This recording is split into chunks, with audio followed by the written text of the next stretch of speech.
सोचिए, एक ऐसा इंसान जो महज एक स्कूल टीचर था और उसने दुनिया के सबसे ताकतवर साम्राज्य को चुनौती दे दी। इतनी बड़ी चुनौती कि एक पूरे शहर को कुछ वक्त के लिए ही सही उनके नक्शे से ही गायब कर दिया। ये कहानी इतिहास पढ़ाने वाले उसी टीचर की है जो खुद इतिहास बन गया। तो चलिए सीधे चलते हैं उस रात में।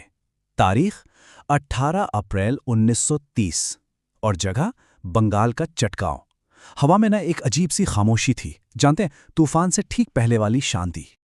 और फिर ठीक रात के 10 बजे अचानक सब कुछ बदल गया। पूरे शहर की बिजली चली गई, टेलीग्राफ और टेलीफोन लाइंस काट दी गईं, रेलवे की पटरियां उखाड़ दी गईं। मतलब एक ही झटके में चटगांव का पूरी दुनिया से संपर्क टूट गया। बिल्कुल अकेला, एकदम खामोश। और उसी घने अंधेरे के बीच एक आवाज गूंजती है। ये एक ऐलान था, एक नई सुबह का, एक आजाद गणराज्य का। और ये सब हुआ था ब्रिटिश हुकूमत की नाक के ठीक नीचे। तो जाहिर है सवाल यही उठता है कि आखिर ये किया किसने? कौन था वो मास्टरमाइंड जिसमें इतनी हिम्मत थी कि दुनिया की सबसे बड़ी ताकत को यूं खुलेआम चुनौती दे दे और एक पूरे शहर पर कब्जा कर ले? तो मिलिए सूर्य सेन से। दिन के उजाले में वो एक साधारण से स्कूल टीचर थे। नेशनल स्कूल में इतिहास पढ़ाते थे, शांत स्वभाव के, और स्टूडेंट्स उन्हें प्यार से मास्टर दा बुलाते थे। लेकिन जैसे ही रात होती, यही मास्टर दा एक बिल्कुल अलग इंसान बन जाते। एक गुरिल्ला सेना के लीडर, एक ऐसा क्रांतिकारी जिसने ब्रिटिश साम्राज्य की नींव हिला दी थी। अब आप इसी से अंदाजा लगाइए कि ब्रिटिश सरकार इस साधारण से स्कूल टीचर से कितना डरती थी कि उनके सिर पे 1 लाख रुपए का इनाम रखा गया था। उस जमाने में 1 लाख रुपए मतलब बहुत बहुत बड़ी रकम थी। ये साफ दिखाता है कि सूर्य सेन उनके लिए कितना बड़ा खतरा बन गए थे। अच्छा, यहां पर एक बात साफ करना बहुत जरूरी है। देखिए, सूर्य सेन का जो संगठन था उसका नाम था इंडियन रिपब्लिकन आर्मी या IRA। ये उत्तर भारत में एक्टिव HRSA से अलग था। हाँ, वही HRSA जिससे चंद्रशेखर आजाद और भगत सिंह जैसे बड़े नाम जुड़े थे। मकसद दोनों का एक ही था, हथियारों के दम पर आजादी। लेकिन उनके काम करने का इलाका और तरीके वो अलग थे। तो सवाल ये है कि एक स्कूल टीचर के अंदर क्रांति की इतनी बड़ी आग आखिर जली कैसे?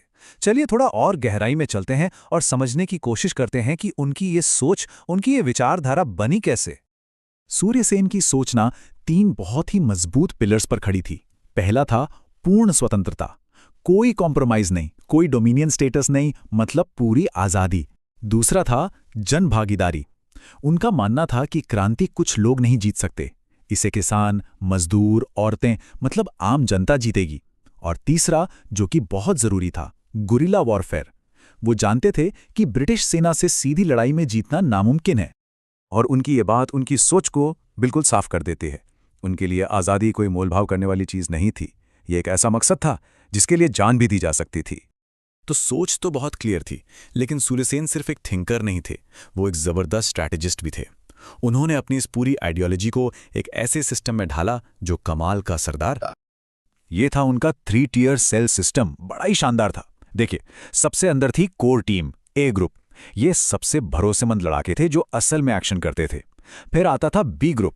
इनका काम था सपोर्ट का, मतलब खुफिया जानकारी, हथियार पहुंचाना, छिपने की जगह देना। और सबसे बाहर था C ग्रुप। ये आम लोगों का नेटवर्क था, किसान, मजदूर, स्टूडेंट्स जो खबरें देते थे और सपोर्ट करते थे। और इस सिस्टम का सबसे बड़ा फायदा, अगर एक ग्रुप पकड़ा भी गया तो भी पूरा संगठन तबाह नहीं होता था, क्रांति चलती रहती थी। तो 18 अप्रैल की रात को जो कुछ भी हुआ ना, वो कोई अचानक से हुआ हादसा नहीं था। नहीं, ये एक बहुत ही बारीकी से बनाया गया प्लान था। पहला कदम, ब्रिटिश शस्त्रागारों पर कब्जा करके हथियार लूटना।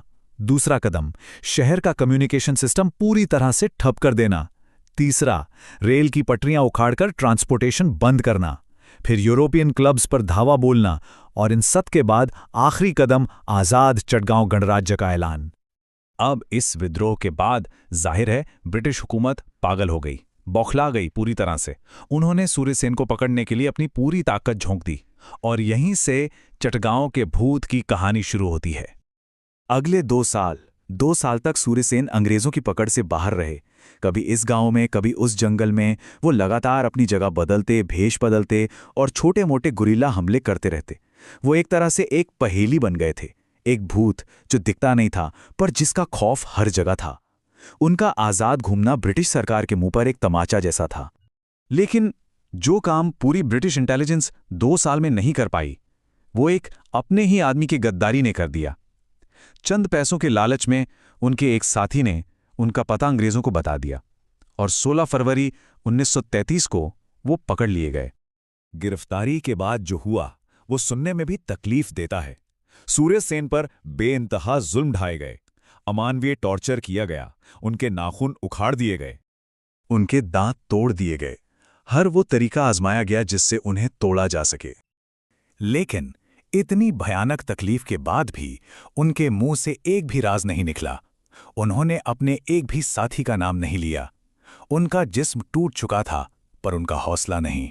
आप एक इंसान को पकड़ सकते हैं, उसे मार भी सकते हैं, पर आप उसके आइडिया को, उसकी सोच को नहीं मार सकते।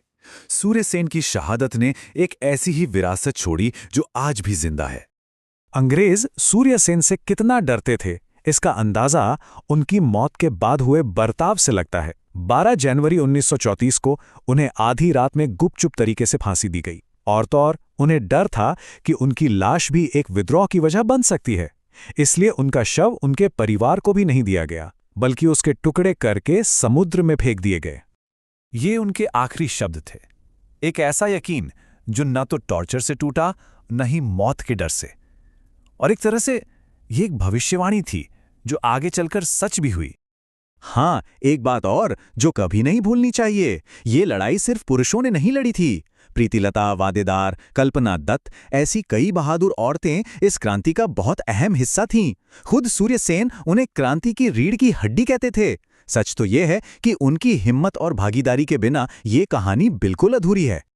हाँ, ये सच है कि सूर्य सेन का आज़ाद गणराज्य सिर्फ कुछ ही दिन चला, लेकिन उन कुछ दिनों ने ये साबित कर दिया कि आज़ादी का सपना सिर्फ सपना नहीं है, उसे हकीकत में बदला जा सकता है, उसके लिए लड़ा जा सकता है। तो आखिर में एक सवाल बचता है, इतिहास कैसे बनता है? क्या सिर्फ बड़ी बड़ी जीतों से, या फिर उन लोगों की हिम्मत से भी जो एक नई दुनिया बनाने का सपना देखते हैं, भले ही एक दिन के लिए ही सही।